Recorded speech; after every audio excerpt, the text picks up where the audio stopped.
welcome to everyone that is here for the film festival, the San Bernardino Valley College Film Festival.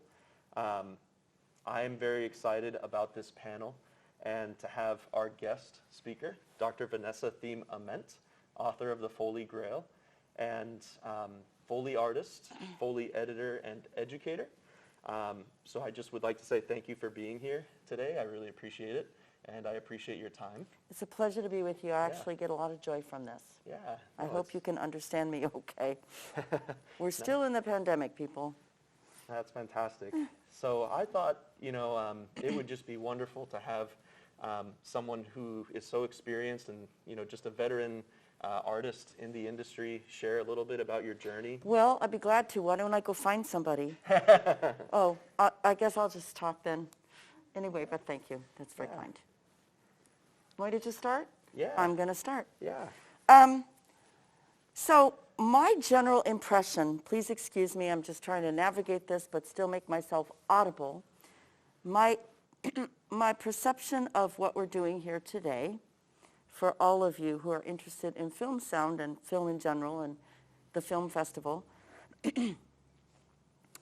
is to get into the weeds, as we would say, about Foley in particular. But what I also want to do is talk about sound and film in general, especially since we have Stefan here. And that's what he teaches. Please excuse me, I'm just have a little bit of asthma today. I think it's really important that we set a foundation for what filmmaking is and what sound is and why it matters, and then get into the various components of sound, which Stefan, I'm sure, has talked a lot about with his students. And then also really talk about specifically how Foley interacts and does this dance in the sound of film. But I want to start with two things. So the first one is a mild statement of outrage. In the last Academy Awards, as you all know, they deleted 8 categories from the presentation, from the live presentation, one of them being sound. And my friend Mark Mangini and Ron Bartlett, who's also on the crew for Dune 1. I've known Mark since 1987. And we are seeing something go on here that we should really fight as lovers of film and participants in making film and respecting sound. And that is this perception that sound is an extra that is put on a film after all the important things are done, with the directing and the writing and the acting and the producing.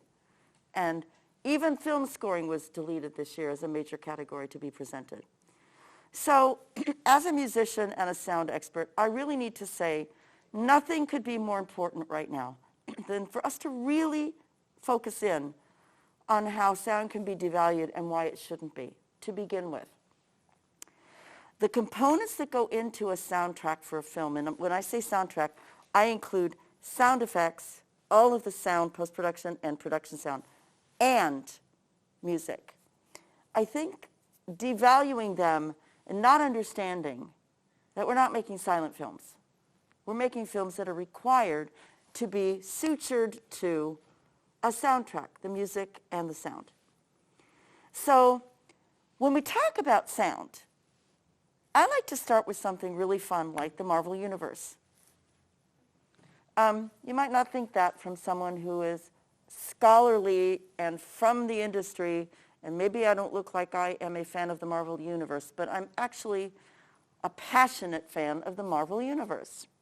So when I think about all of the Marvel Universe, the episodic Marvel Universe that's on Disney, the Marvel Universe that we see in theaters or streaming, and we look at these wonderful films, and my first one was Iron Man, which I fell madly in love with. Imagine, if you will, the Marvel Universe taking a graphic novel, which is about heroes and villains and good and bad and values, and they're morality tales. They are morality tales. They are tales about who is good, who is bad, what is good, what is bad. There's always some moral ambiguity, which is the most interesting thing you can put in a story, is moral ambiguity. And I'm thinking of Peacemaker right now. who's not in the Marvel universe, but I'm thinking of that character, who is going through a lot of changes in himself because he thinks he's good and he's been doing very bad things. When we take a graphic novel and we're going to turn it into a major film in a production house headed by women, by the way, and we take these amazing stories and we turn them into visual and sound sumptuous adventures. I want you to imagine watching it without a spectacular soundtrack. I want you to imagine watching the Avengers or Guardians of the Galaxy or whoever you want to watch in these universes. I want you to think about what would it be like. I want everyone watching this to think about what would it be like if the sound were just sort of mediocre. What would it be like if the sound was like a quiet dialogue film where two people are talking, or it's a rom-com, or it's high drama, or even an action film. But I want you to think about taking a graphic novel and doing the Marvel Universe and just making the sound sort of meh. Would the film, would the universe, would it grab us? Would it excite us? If they didn't change the voices,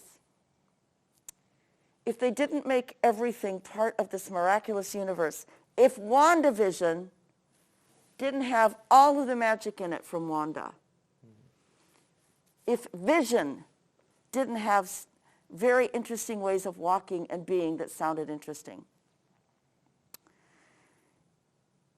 if Thor didn't sound big and bigger than life and amazing, and we weren't just looking at his beautiful hair, what would it be like? Well, I think we know the answer. It would not be anywhere near as impactful, dynamic, or fun. Sound. We hear before we ever see anything as human beings. When we are in utero, where our eyes are closed and we do not see. We are in darkness. But we hear. We hear the liquid that surrounds us. We hear voices and music through the mother's body. We might hear arguments. We might hear sirens. We might hear crashes. We might hear laughing. We might hear a team winning the World Series and fans cheering. In utero, we hear, but we do not see. So our first way of connecting with the world is by what we hear. That's how we connect to the outside world. We hear the birth mother's voice all the time she speaks. We hear it. So we start building these connections to sound early before sight. So now that I've given you this idea of the Marvel Universe, let's get down to some brass tacks about heroes, villains, good guys, bad guys. This is a really interesting thematic way to look at sound, because when we do sound on films, and I come largely from Hollywood, did some in the Bay Area for a couple of years, and know a lot of people in New York, and through my books I've interviewed people all over the world who do film sound. When we put together sounds for a film, one of the things that we're doing is thinking about the quality of the sound as it maps the quality of the character. So someone who we denote as a good guy, right, is going to affect us emotionally and intellectually different than a guy or a woman, a person, I even want to speak in gender fluid terms because that's where we are. We are aware of gender fluidity now. We are perceiving that person in this artistic world of being coded as good or evil when we do heroes and villains. So We have to think about that when we're designing sound. Now, my specialty has always been Foley, but I've also edited sound and been with sound designers, was married for 20 years to a sound editor who got the Oscar for sound for Dracula, David Stone, and was on dub stages and saw the process from production sound on set all the way through to the print master on the dub. So this concept of how you design sound for a film doesn't start at the end. It starts on the page when the writer is writing the movie. So for those of you that want to write, I have seen scripts. Platoon, I've seen scripts by the Coen brothers. I've seen scripts where there are notes in the script about ideas for sound. That's how important it is. So when you have a villain, I'm next to this mute person when we're talking about sound. So Stefan, Yep. when we have a villain and we have a hero, what are the images that come to your mind while I take a sip of my Pepsi? What are the images that come to your mind as far as what you think would be a sonic difference between a villain and a hero? I would say, lows and highs in terms of frequency. I was thinking conceptually when you first asked, for the first half of your question, light and darkness, contrasting visually. But yeah, there's a whole universe in that question, I feel like, to really dig into. So let's say that we're creating a villain and we want to make him omnipresent. Let's say it's a he, because female villains we're going to handle a little differently, and I'll get to that in a minute.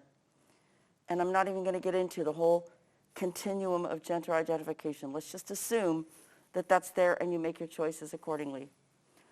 But let's just say for an example, let's say you have a villain who is big and massive and obviously threatening and obviously scary. Let's make him bigger than most of the people around him, and let's make him so physically threatening that the minute you see him, you are supposed to feel terrified. And let's take it out of the graphic novel world, and let's just make it, I think you had mentioned earlier, Predator, which was a film way back before a lot of people here were born. But Predator is a film about a good guy and a bad guy. That's basically it. It's a good guy and a bad guy. In one incarnation, this bad guy is almost invisible and looks like ripples in the forest. Then this bad guy also appears to be kind of jellyish and like leathery with weird hair and goopy. And then this bad guy looks like a metallic cyborg. And he's big, and he's heavy, and when he runs, it's thump, thump, thump. So I did the Foley along with Robin Harlan on Predator. Thinking about this particular villain, and of course from that villain's perspective, he's just a hunter. But from the perspective of the viewer and the perspective of the team looking for the answer to who is killing all these people in this forest, in this jungle, this South American jungle, he has to sound ominous and threatening in all three incarnations.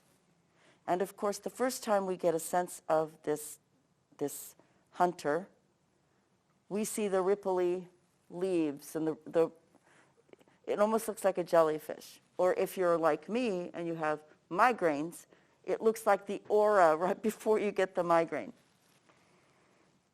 So you need a sound that's going to go through the forest and give you a sense of tension, suspense, and fear. But well, why? So John P., who did the synthesized sounds in that, made some very interesting sounds, along with the sound editors, to make a sense of the rushing, but kind of the omniscient and terrifying and intimidating sound going through the jungle. A sense of foreboding, a sense of doom, a sense of a threat. So the sounds that were designed for that, the only thing Foley would have contributed was some going through and hitting some foliage together to make it sound like it's going through the foliage. The second time we see this predator now looks like a lizardy, goopy, weird thing with weird hair, and seems like the kind of nightmare a child might have about a really big, lizardy, maybe crocodile-y thing that you think might eat you or beat you up or rip you apart. And by this time, we've already seen the damage done by this hunter in the film. We've seen the devastation to the bodies that it has destroyed. So now when we see it, remember, timing is everything. This is the second time we see this villain in the audience's mind. So now this villain needs to sound creepy and glunky and, makes you kind of feel distasteful, and like chills go up and down your spine, like, ugh.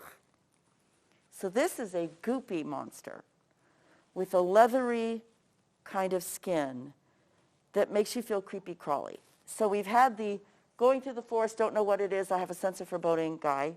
Now we have the creepy, lizardy-like, this creature is my worst nightmare. It's the biggest lizard on the planet, and I don't know what it's going to do, but it's creepy and goopy, and what is that sound?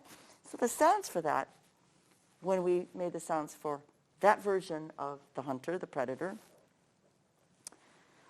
would be like a leather purse with, I think I used dippity-doo to make it sound all creepy, and a little bit of the creaking from it. And then maybe some creepy mouth noises I'm going to demonstrate to kind of get a second layer of something creepy and goopy that feels unearthly, because we have to get the sense that this is an unearthly evil creature. Yes? For all those, not all, but for a majority of your goopy noises, do you do that? Please don't do it again. But do you do that mouth thing?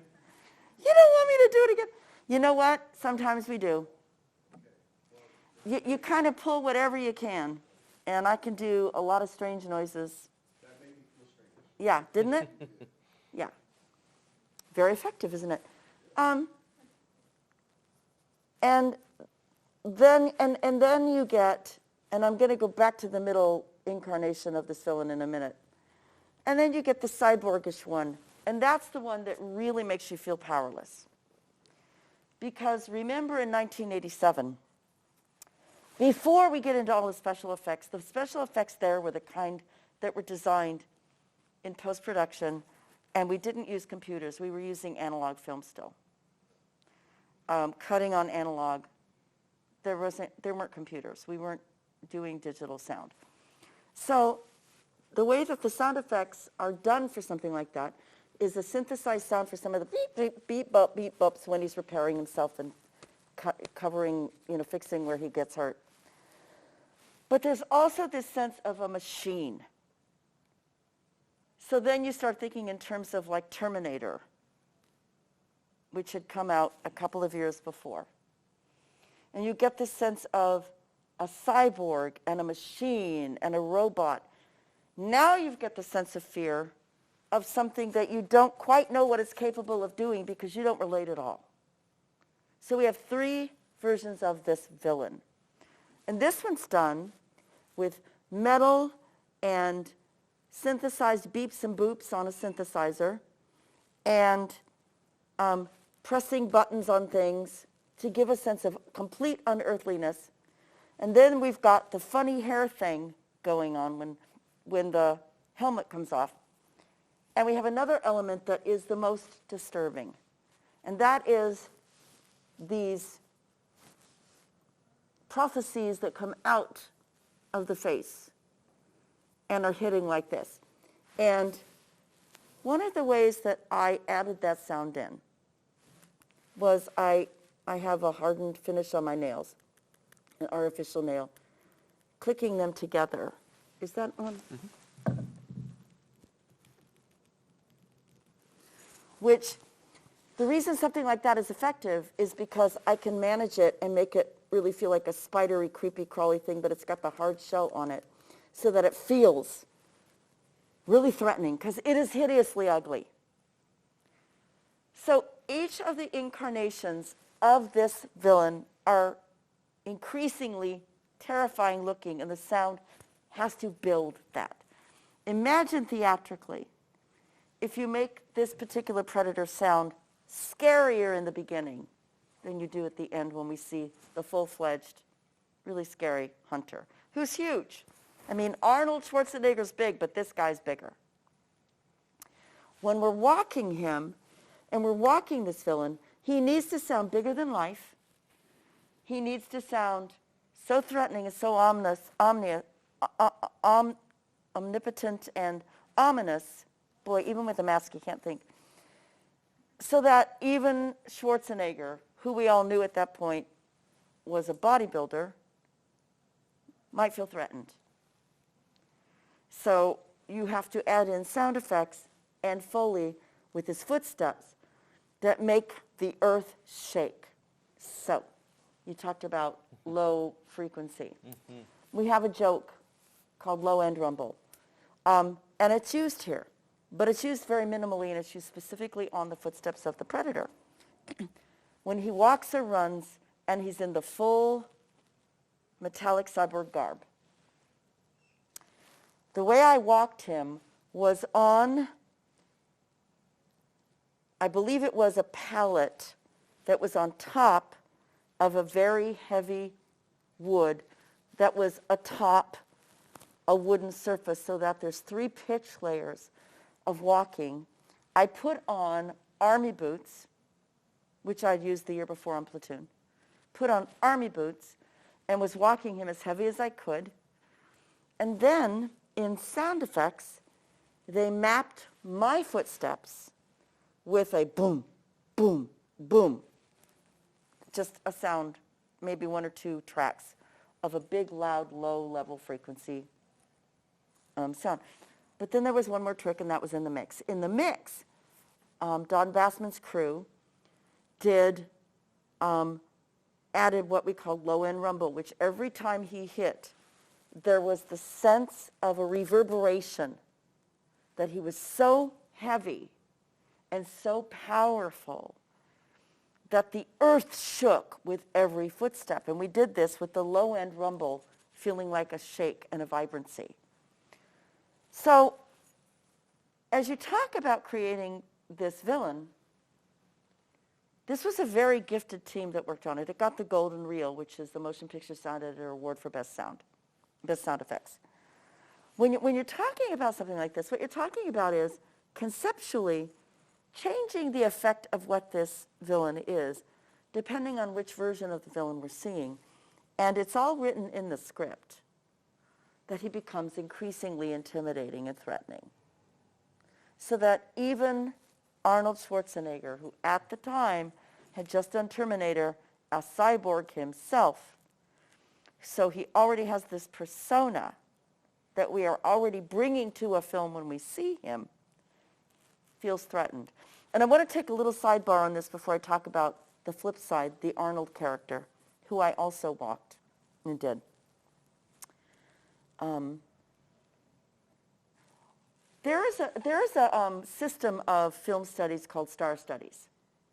So I have a PhD in film studies, in communication, moving image studies, in addition to having been a practitioner in sound since 1980.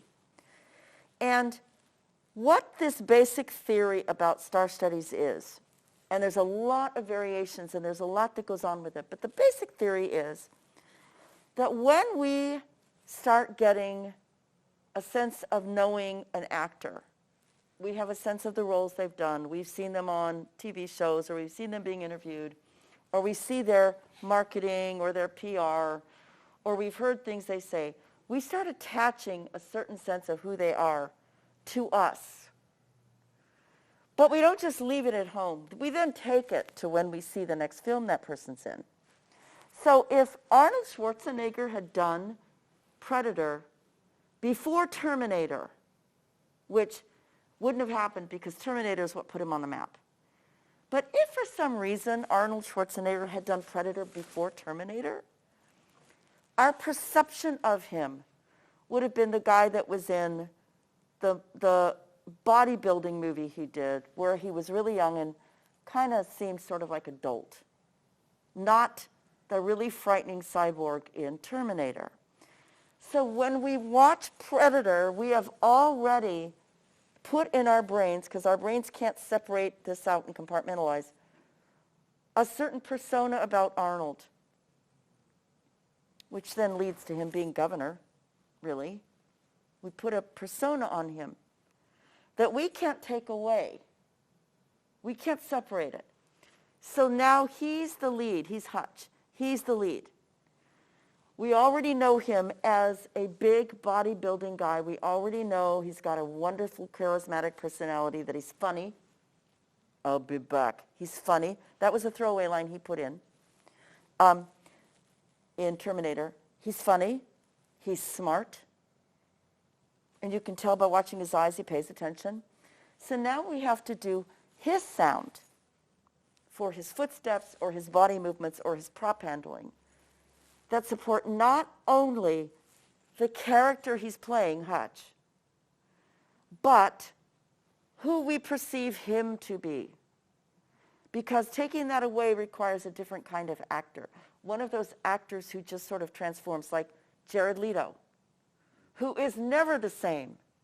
I still don't know who that man is, but he's brilliant in his roles.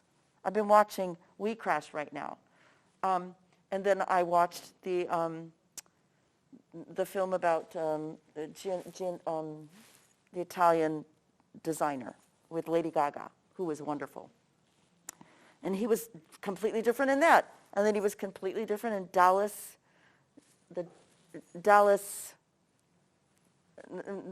film where he played the transgender. Thank you.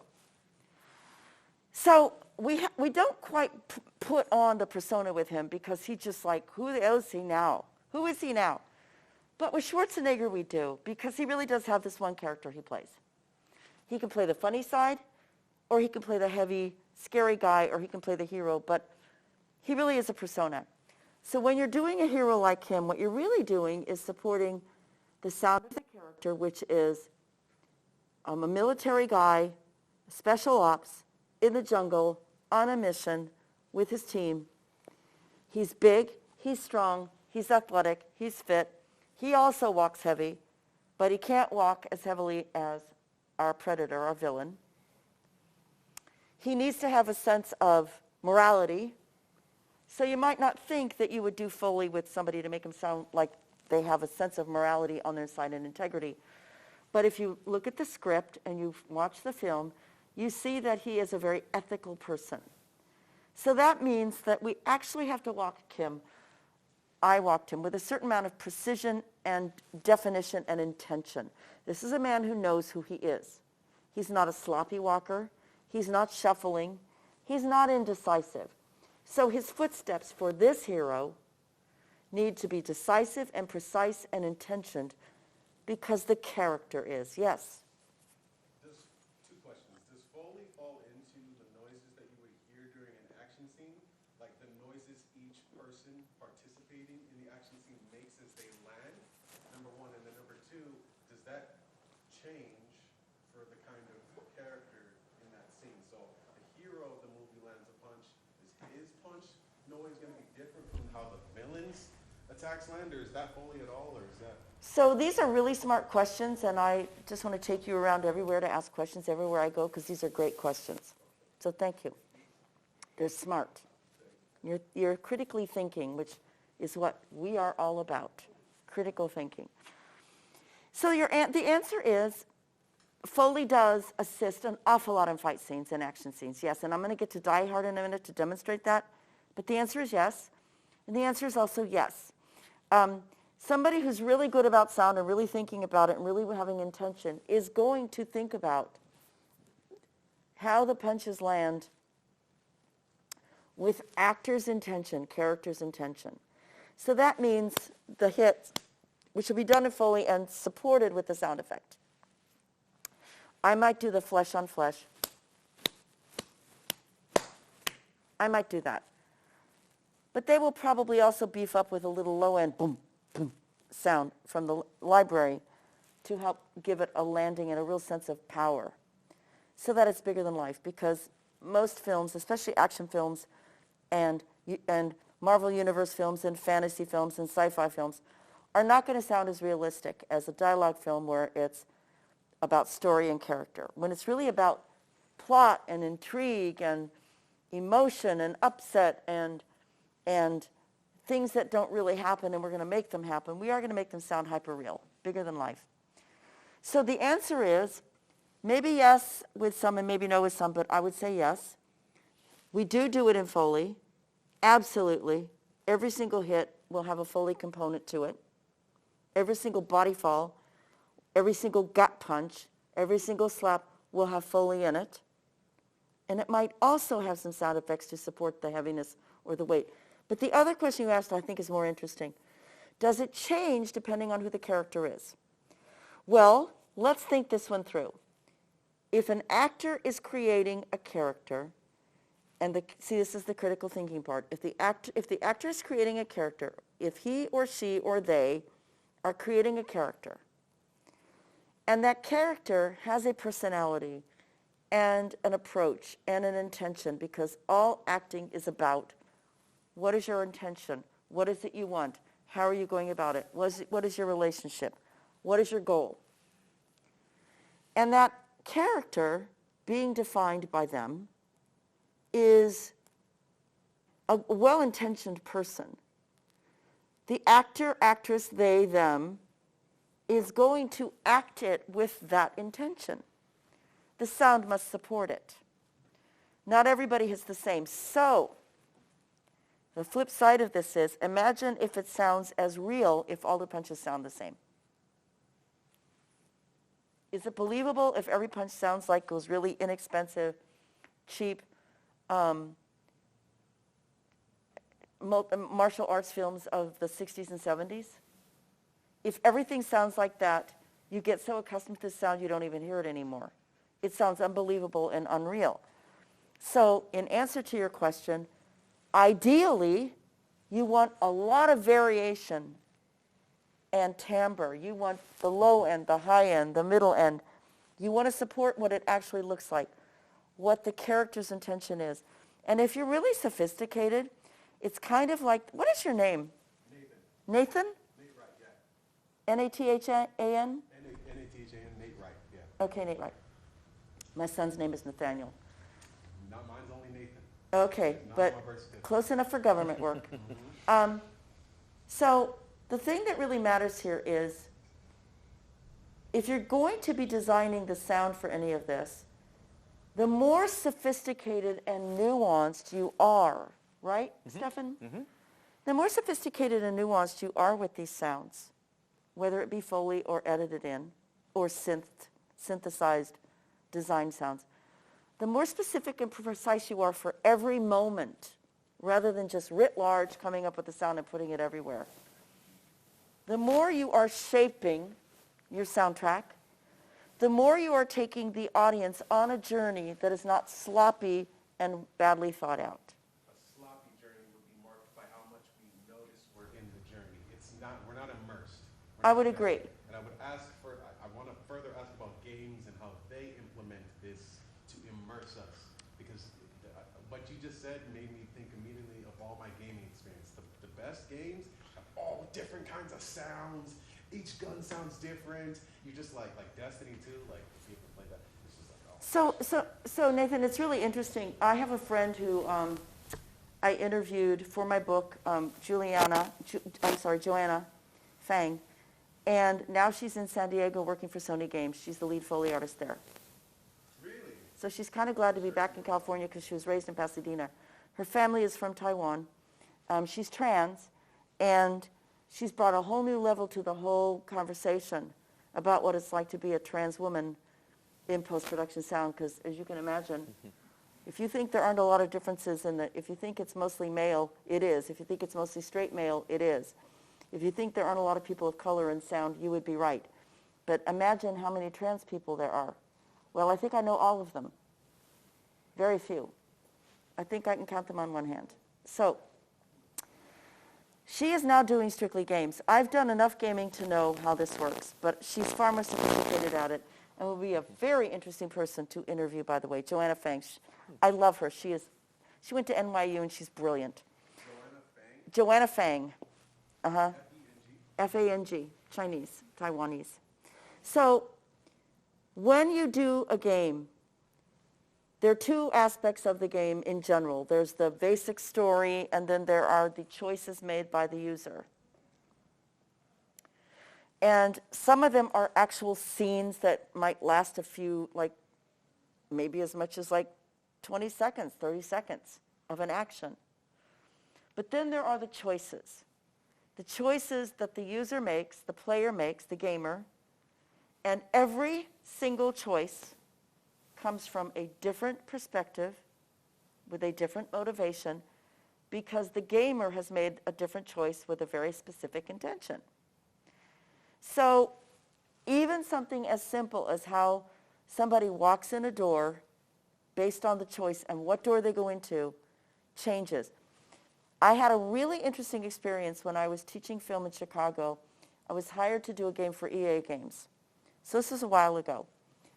But I was fascinated because most of the day I was doing 2 to 3 second snippets of sound of the same sort of action, but with a slight variation. Maybe there was a scuff because the character was uncertain. Maybe there was a planting of the feet because the character was very certain. Maybe there was a turning around to look because the gamer's choice meant someone's behind them. Maybe the person looked up because the gamer's choice meant something was about to fall. Maybe they went in barefoot because the previous choice was the character took off her shoes, their shoes. Maybe they would walk in with different shoes because the gamer's choice was they're walking in really angry and put their shoes on and they're walking. So every single choice that a gamer can make has been performed ad nauseum in a lot of variances of ways. This is something Joanna can speak to more now as games have gotten more sophisticated, and as I say, she really is quite brilliant and amazing to talk to, and is one of the best. Interesting story, sidebar about Joanna. When I first met her on Facebook, when I was talking to Foley artists, the name was John Fang. And I saw pictures of John Fang on the Foley stage in New York, upstate New York, at this small studio. And I got the sense that this doesn't feel like a John to me. I don't really know what's going on. This was like 2 years before. John Fang was nominated for an Emmy for Foley, for sound effects. Joanna Fang went to get the Emmy. So from the time she was nominated to the time that she actually went to the ceremony and won, she had transitioned. And now you're seeing who she really is because, and I learned a lot about this as a cis female, because the way she approached Foley even started changing. Before this, John felt, I want to get out of my body. And this is what her story has told me. I'm not assuming this. This is what she's actually stated. I want to get out of my body and pretend to be this nun in a monastery. I want to get out of my body and pretend to be this person. Once she became Joanna, she did not use Foley as a way to escape who she was. Her Foley became much richer and more defined by the art, even though it always had been, because now that obstacle was out of the way and she felt completely contained with who she was. So there's something important for all of us to learn about this. Who we are informs how we do whatever it is we do. I've said this in Stefan's class. Who you are, what you've done before, what is important to you, what you study, what you read, what kind of music you like, what you do in your spare time, contributes to and informs the way you do anything you're about to do. So if you were about to design sound effects for games or film or video or long form or short form or whatever the latest incarnation of a Quibi is going to be, what you did before is going to inform your approach to it. It's going to inform your method, your technique. You'll get a certain technique and method from people who do it too. But if Stefan and I go on a Foley stage, now I've been doing it since before there was electricity, but if Stefan and I were equally skilled and equally experienced, and we went on a Foley stage together and we said, we're going to do this film together, I guarantee you our approaches would be extremely different. He would have things he was paying much more close attention to, and I would have other things I was paying much more close attention to because of who we were before. And a prime example I'm going to say about Predator, because we're talking about heroes and villains. In Predator, the Predator mows down a character, and they play this music that sort of sounds like a military funeral march, very subtle and careful. And Alan Silvestri had scored something like this. And Bill Duke, playing his friend, puts his dog tags on him very gently and then puts his hand on it and presses the dog tags. So Jesse Ventura, I think it was, is lying down dead. So two future governors in the same film, how strange. And Bill Duke puts the dog tags on it and then just touches it and does a pat. Now, Robin is 5'8", and I also did Die Hard with Robin, and she has a very big personality. She's very intellectual, very smart, very funny, by the way, one of the funniest women on the planet. And she was doing some of the bigger, heavier things. But when it came to these small, refined, subtle, understated prop things, I ended up doing it a lot because I am a classically trained musician, a professional dancer who started in ballet, and an actor. Now, she was also an actor, But my classical training as a ballet dancer and as a musician and a singer caused me to look for the subtlety underneath patting the hand with the dog tags. If I wasn't that kind of person, if I was somebody else that came from, let's say, hip-hop, or let's say country music, or let's say reality TV, probably the approach to doing that cue would have been different. So when I say that Stefan and I go on a Foley stage and I say, okay, let's do the hero. You walk this hero, and I'll do the props for him. We would really need to think about how we approached it so that we were in sync together with the same style for the character, which is why often a Foley artist will stick to one character for both the footsteps and the props. Because his background, music, engineering, understanding the music industry, teaching film sound, and whatever else he does that I don't know about, is going to really make a different approach than mine.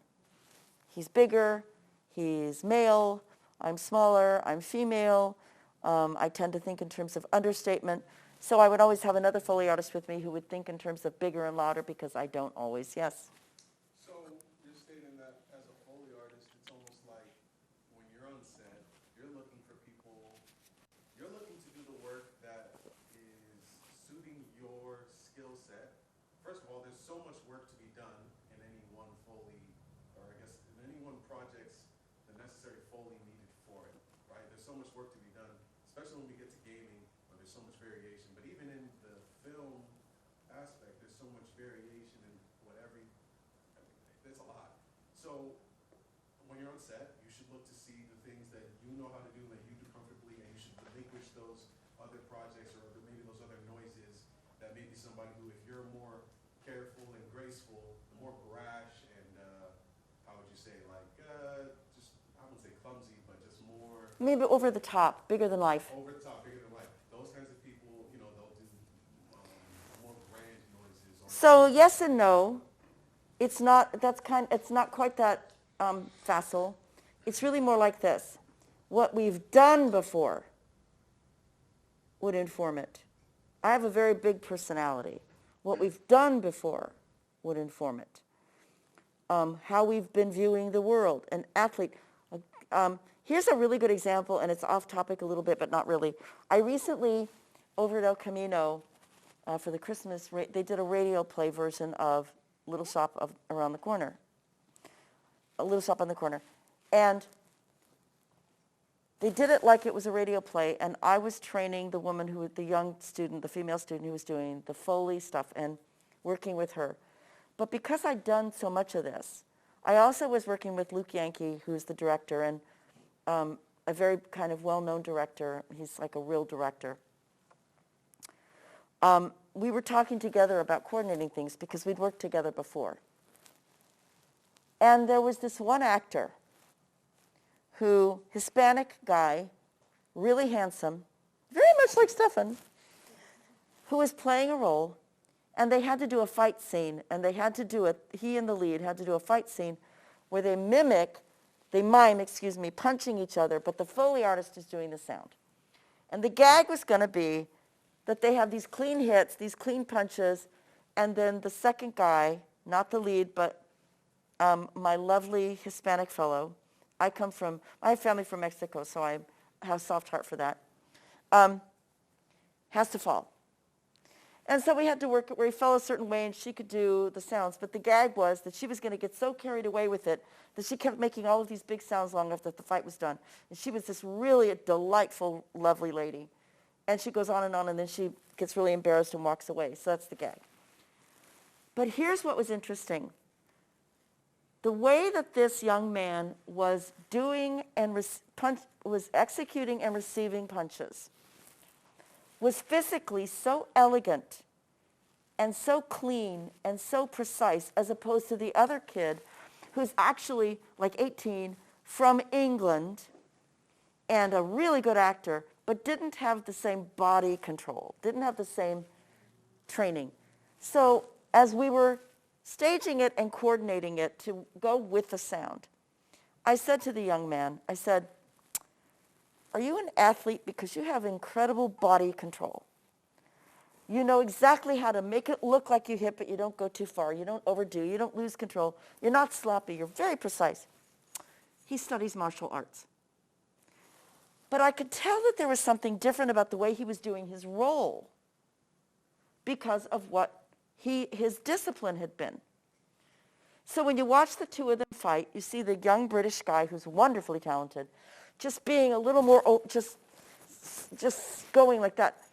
But this beautifully trained martial arts guy is being very specific and falling back exactly away and falling the same way every single time.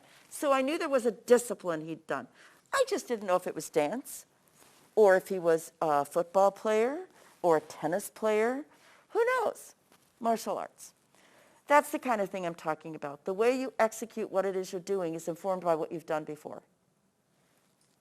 Does that make sense?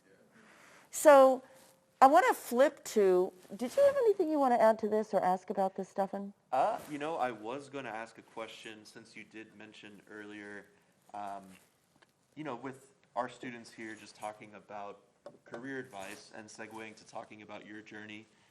If you've, been a part of organizations or worked with organizations that might be really great, for any students or people that want to get into these types of roles, these types of positions, as a Foley artist or a Foley editor, Okay. What you might recommend, for just a diversity of students. So yes, that's a really good question. So let me put out several things that I know about this, because as someone who works with students and really wants to help them move on and pursue. There's always the thing that it's always who you know, and it's always people finding out what you like to work with. It's just like anything else. If people like working with you, they want to work with you again. If they don't like you, you'd better be really, really, really amazing so they have to put up with you, right? It's just like anything else. So there are several organizations that I think young people should look at. Motion Picture Sound Editors, MIPSI, I think they have student memberships, but I know they give out awards for the best sound of student films. This I know, because I'm a voting member. So you should look at Motion Picture Sound Editors to see what they do for these films and how you can submit them to be graded on their sound. They may have student memberships. I also believe Cinema Audio Society, which is the mixer's side, not the editor and Foley artist side, but the mixer side, has similar things. I also would recommend for the young ladies, Women in Film has several chapters, and a lot of them have student involvement and student mentoring. As a woman in sound, and I made with students on a grant a film about women in American film sound. There is a real disadvantage for women in post-production sound and even production sound because it goes way, way, way, way, way back. And it is really important that we help lift women up. It doesn't take away from men's opportunities, but women really do. We have a lot of affirmative action focused on race and culture and even LGBTQ. But I'll tell you the two areas that I still think are not being addressed. People who are getting older and women. We talk a lot about supporting women, but it really is amazing how hard it is. So for women, especially, I would look at those organizations. There's one more thing that I really recommend, because I've also voted on this because I'm in the TV Academy and I get to vote on it.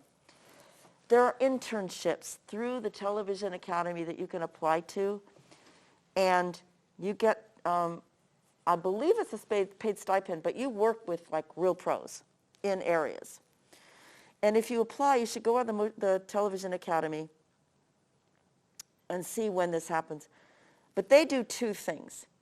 They do judging on student films, student TV episodic things, and they give awards. And I've done the judging for that.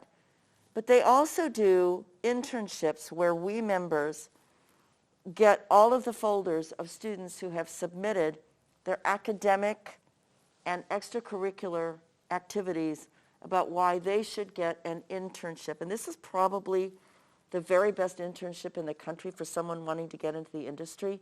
Highly, highly, highly competitive. And unfortunately, they tend to look at where you went to school and then get really impressed. So I was always the one that said, let's look at the lesser known schools and let's not always go for the top grades, even though I'm a top grade getter. Not the point.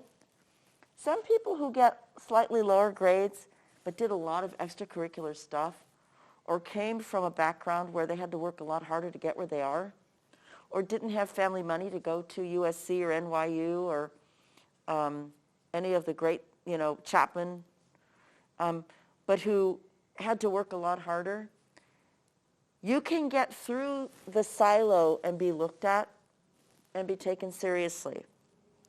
This is a really good time for, there's a real urgency to lift up students that have been disadvantaged in one way or another. And the business is full of a bunch of liberals who want to do social things that are good. So I would really recommend not letting anything stop you from trying something like that. But research and do your best and have a great portfolio to illustrate. What I mean by that is all your paperwork in order. You have to remember something. If you're going to join an organization and just want to participate, even if all you want to do is, like I live out in Palm Springs now, and there's a Women in Film and Television there. It's called SWIFT. And they have student volunteers. I was in the one in LA. I was also in the one in Chicago. I was also in the one in Atlanta. I also joined a women's group in Indiana when I was an endowed chair in Muncie at the school David Letterman went to, Ball State. Each of those times I was working to bring students in. They're always doing that.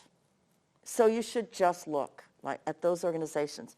I would look to see if the Women in Film in LA is supporting students. I would not be surprised if they're not, it would not surprise me at all if they are supporting students. If not, they should be, and that would be something that I would encourage them to do. But I know these other organizations do because I've been a part of them. So even the Motion Picture Academy has areas where students are involved.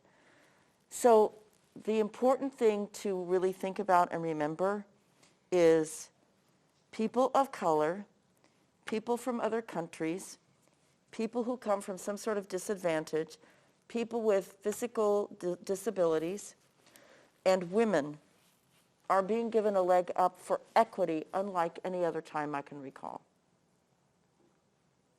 So go for it, and don't let anything tell you you can't. Because even though I have a pedigree of a grandfather who worked at RKO with Joe Kennedy and a mother who was a choreographer in films back in the 30s, by the time I was coming up, that was all gone. I had no contacts. I made my contacts and got into this industry just by doing things at an amateur level and people meeting me and liking to work with me.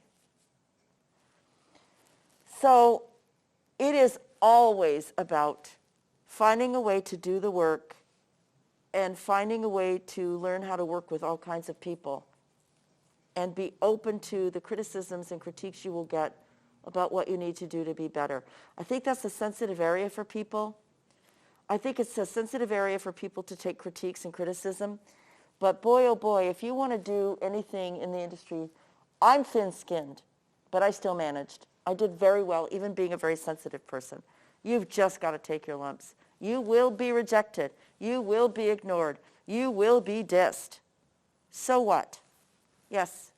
I just heard it said that people who live in maybe like small towns or areas away from large cities like LA, the biggest hurdle they need to get over is literally just getting to that larger city, and just, if they want to be in the entertainment industry at large, really just getting there and working. For the movies that you've worked on, the people who got you as a Foley artist, it's like, what was the through line that got those producers or directors? I'm not sure how that would work, but I would assume producer would tap you, but maybe. Supervising sound editors. How? Producers, I've sat on stages with producers, but it wasn't until I was sitting on the stage with them or on the ADR stage directing talent that anybody paid any attention to me. So you're supervising sound director. But the projects that have supervising sound directors, what is the through line about those projects? Because I would assume most film projects don't even get to thinking about Foley or these intricate details of their film. Supervising sound editors think very, very hard about Foley. Sound editors really worry about Foley. Sound mixers really worry about the Foley being good. And there are people known for doing really good work, and there are people known for not doing really good work. You want to be the first. So how do you get in is, I think, the question. How does it start? It's a different story for every single person I've ever met. But let me tell you some tropes. The first trope is, you don't have to work in LA. You can work somewhere else in a smaller market. A lot of people really don't want to be in the dog-eat-dog, really competitive, very expensive place like LA, and a lot of the stuff really is still going out of the country. Some people really don't want that nightmare. Some people really want to feel a little safer and cozier, maybe stay near their family. Every medium-sized town has media. There are always local things going on that need talent. There's no reason not to start there and start learning what you don't know. There's no reason. Right here in the Colton, San Bernardino, Riverside area, Norco, Rubidoux, right in this area, there are projects being done by people who aren't quite ready to go the hour and a half or hour west. It was different for me. I was living in LA, and I was a professional singer and done some acting and knew people. But I didn't know film people. So, and it's a different world. I mean, I was a nightclub singer and sang in shows, live theater. Film was new, and it was a fluke. It is a fluke for a lot of people. But now with all of the classes and schools and courses, like what Stefan teaches, and all the teachers that are committed to helping young people get skilled so that they have opportunity. I think one of the things that you can do if you want to do a city like LA is really pay attention to the people that you know who might know somebody in it in LA. LA's a company town. It looks like a really big city, but it's a company town. If the film industry goes down, that whole town goes down. The stores close, the restaurants close, the spas close. Nobody's renting cars, nobody's renting hotels. It pretty much is very reliant on entertainment, and more sports too, but really, if showbiz shuts down, if there are strikes, that whole city is in trouble. I've lived through several of those strikes. The boutiques have nobody coming in. The catering services are not going. It is a company town. It is all about relationships. If you were to go to this is something that actually happened to me when I first moved back, before COVID. I was going to screenings, and some friends of mine had made a film called Making Waves, which is about sound. And Midge Costin was one of the producers. And Midge is a professor at USC. She's does the sound there, but I knew her as an editor. And I went to go see the film in Sherman Oaks, at the Sherman Oaks Galleria, because I hadn't seen it. So I drove all the way, and I was living in Riverside at the time, because my partner works at UC Riverside.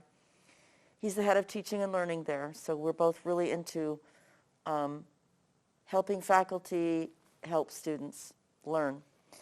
And I drove in by myself to go see this film. And I'm sitting there, and there aren't very many people in the screening room watching this film about sound. But there were these 3 young men sitting there. And I looked at them, and they looked like students. And I went up, because I'm chatty, and I said, "Where are you guys from? What are you doing?" Well, one of them was just there with the other 2. They were just friends. He didn't really want to come, but they wanted to see it. And I go, "Well, what do you do?" And they were going to school. They weren't going to a fancy school. They might have been going to Valley College in Van Nuys. I don't know, something like that. And I said, "Oh, well, I'm from sound, and I know some of these people, and this is really great. I'm glad you're here," and blah, blah, blah. One of them said, "I kid you not, oh, my roommate." I said, Savannah College of Art and Design, my ex-husband teaches there, and my roommate went to SCAD, Savannah College of Art and Design. He works at Warner Brothers now. And I went, "Who's your roommate?" Not kidding. His roommate was a student that I knew at SCAD who has a physical disability, who wanted to do all the Foley, because I did some consulting for SCAD, wanted to do all the Foley on all of the student films from SCAD. So he became known as the Foley artist. He moved to LA. A bunch of them did. In fact, I'm going to see a couple of them at Sony next week, who work at Sony. These students that now have jobs and are grown-ups. He decided to go to LA and became a sound editor and is now a regular at the Warner Brothers lot. And this is me just seeing some young people in a screening and me being curious because I heard him talking. That is the way it works. I'm also in the Society of Composers and Lyricists because I've written music for film. And I went to a lot of those screenings before the pandemic shut everything down. And those places were packed with a lot of composers and songwriters and music supervisors, anyone who does music for film. And I'm sitting there, and you just talk to people because it's a chatty group. We're all pretty chatty. It's a culture. It's a group of people. They have a particular way of being. They're very open. And I will tell you something else. In our world of extreme corporatization and too much reliance on technology, can you say bots? Which is like my latest curse word is bot. It's a relationship business. It's a relationship business. That means if you get to know someone and they like you and they want to give you a chance to just get coffee for them, do it because you build relationships. I swear that's the secret. And that's the secret in every media market I can think of. Just start meeting people. They will be at the coffee shop writing a script. They will be sitting at Starbucks, or if you're in Toluca Lake, Priscilla's, which is a big hub, and they will be talking the business. And all you have to do is go, I heard you say. They will chat with you. And most people in the industry are very democratic. It's one of the few really democratic places left. If they like you, and you are good to work with, and you were great at getting the coffee, and you were always on time, and you were cheerful, they're going to say, so Stefan, what is it you really want to do? And if you say director or producer, they're probably going to cry. But if you say, I've always been interested in editing, or I really like storyboarding, or I'm fascinated by animation, or, I don't know, there are several aspects I really like. All of this really matters. But if you go in and say, I want to be a director, eyes are going to glaze over, and then they go, how nice. Next. Because there's one director on a movie, but how many are on the crew? Many, many, many, many, many. When you when you sit and watch the crawl at the end of a movie, how many names do you see go by on an animated or action film or Marvel Universe? How many names do you see? It's mind-blowing. It's all over the world.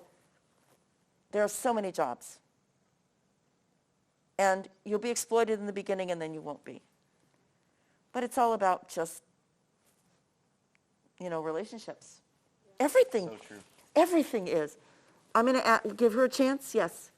Yeah, you were talking that you took classes of ballet, dance, and song, or you were learning. I'm going to ask you to start again. What is that? Yeah. Did you take classes or dancing classes, or song classes?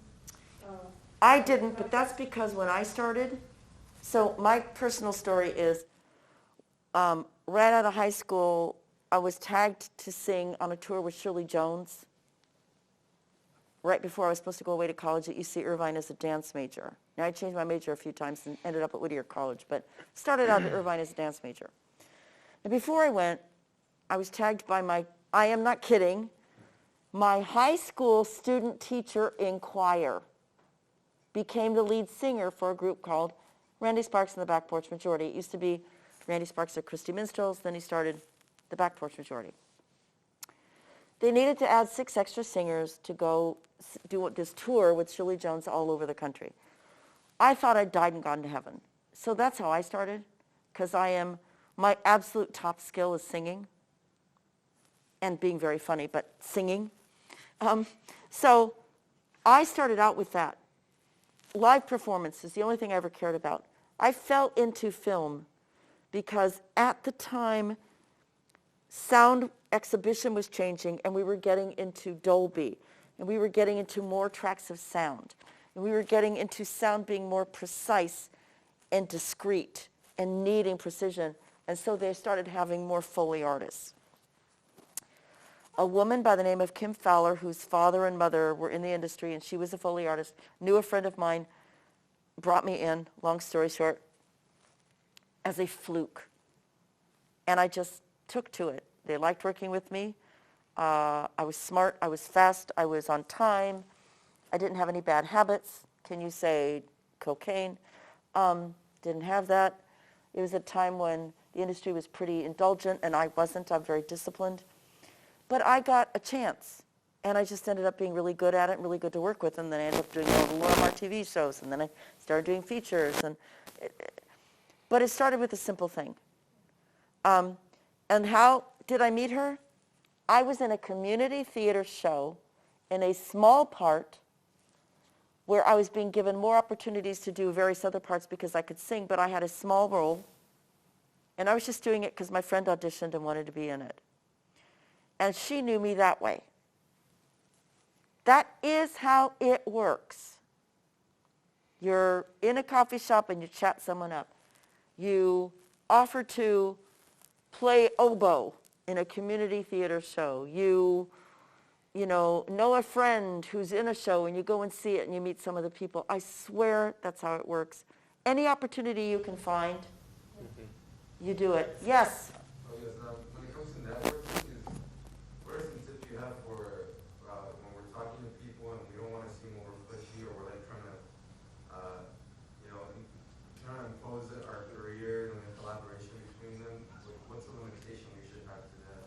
Okay, I'm going to have you restate that for me because I think you heard it better than I did.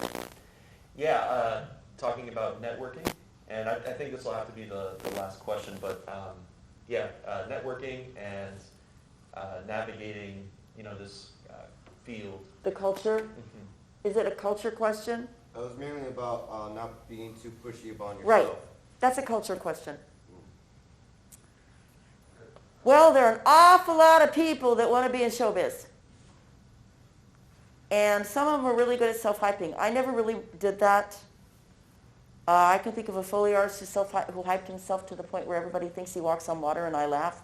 But being authentic, we can smell a phony. Most people can. We can tell when somebody's flattering us. I personally can't stand it. I think it's really important whenever you do have an opportunity to talk with someone, be sincerely interested in them. We have kind of a narcissistic country right now, and I think social media has made it worse. And I tend to be very other-oriented, and I think that's one of my strengths. I actually am interested in other people and their stories and their journeys. That's a really good thing to cultivate. It really isn't all about you. It really isn't.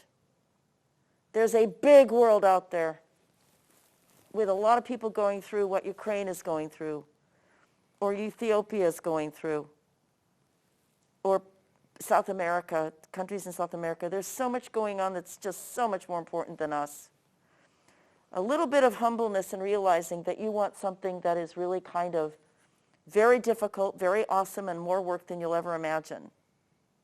At the end of the day, all anybody in the industry really wants to do is go home, have a beer, and watch a ball game, just like anyone else. But you wouldn't know it to hear how we are categorized. We do have our special snowflakes, and nobody likes them. I don't like them. Being authentic, being who you are, don't try to sell everything all at once. Here's a trick. Here's a trick. When you are talking to someone who is in a field you'd like to be in, ask questions about them that indicate you know something. Here's a suggestion. Role-playing, and then we will wrap this up. Role-playing. I'm a professor. In addition to singing and writing music, all this stuff, I went back to get a PhD. Crazy as that sounds, because I love teaching and I wanted to be more informed and I wanted to write better books. So let's just say Stefan and I are both, we love teaching. He's got a job and I don't. And I want to know how I can get a job. Watch. Stefan, I really loved being in your class. This was really great. I noticed that you had one student who asked an awful lot of really, really smart questions. Sounds to me like there's a lot of critical thinking, buzzword, going on. And I also really enjoy the fact that this person of color, buzzword, is not afraid to assert himself, because so many people of color, buzzword, are feeling insecure and oppressed and are afraid to assert themselves. I also noticed that you had a young woman, I think Latina, buzzword, who really wanted to know about women in film and wanted to know what we could do for her. You know, when I've had students like this, I have talked to them this way. Mm-hmm. Now, what did I just do? I used language from his world, showing him I know it, that I've done it, but I'm not talking about myself. I'm talking about you guys. Now, that's a really authentic thing I do, because I actually am more interested in other people than a lot of people. I don't leave my shopping cart in the middle of a grocery store parking lot. I actually take it back because I think about the other people. That's just me. I'm ridiculously considerate, and I sometimes think I'm one of the 5 left in the country. I actually am. So cultivate an interest in other people, but speak the language so they know you know what you're talking about. It's called commonality and relationship. I am someone who votes one particular way. If I'm going to talk to someone else who's voting a different way, but I want to reach commonality, I'm going to talk about things that we both agree on or share or care about. Maybe it's a woman who votes differently, but we're both moms. Building relationship is about commonality. For some of us, it's more easy than for others. It's really easy for me because I'm just so, but other people are introverts. Introverts have a harder time. They don't chat as easily. Just find that one or two things that you really do feel secure about. Because I speak from an extrovert's perspective. Introverts, it's harder. And no, none of us likes to be rejected. But just remember, it really isn't about us. Everybody has their stuff. You don't know what the person ate for dinner. You don't know if he or she had a fight with someone. You don't know what health issues they're going through. You don't know what's going on in their lives. So caring about them and being respectful and having empathy, something we can all use more practice in, is very helpful. And I'm just going to close this, if it's okay. Please, yeah. I said before, something I opened up with and something I mentioned in the middle that I think is really important, and I really, as someone who feels a need to have everything be a teachable moment and to get people to critically think, it is not okay that the Academy Awards cut 8 categories so that they could do whatever they thought was going to happen to try to build viewership. I think it backfired. I have not heard good things about the broadcast. I refused to watch it. The first time I've ever missed it in my 830 years. Stop it. Way less years than that, number one. And number two, I have to cut you off because their ratings are the lowest, second lowest this past year than they've reported in ever. So Yeah, it's very sad. it wasn't just you. Yeah, they failed. And I knew they would because I knew the approach was wrong. I knew the approach was wrong. Second, so sound was dissed. Music scoring was dissed. Other categories were dissed. Picture editing. Try to make a movie without a picture editor. Hello. The second thing is, we live in a country now, in a culture that is so self-absorbed and narcissistic, I can barely contain myself. Do everything you can not to be that. Do everything you can not to focus on yourself all the time. Because honestly, who wants to talk to that person? Think about other people's interesting lives. Because everybody likes to share who they are, and we are all on a journey. So those two things, what we do matters. Every single person who works on any project matters. And it is not about us. So I'm hoping that those two things are what you take away. If you have that in your heart and you approach everybody you meet with that in your heart, they will see it and they will want to know more about you. Okay? Thank you. Thank you so much. Thank you.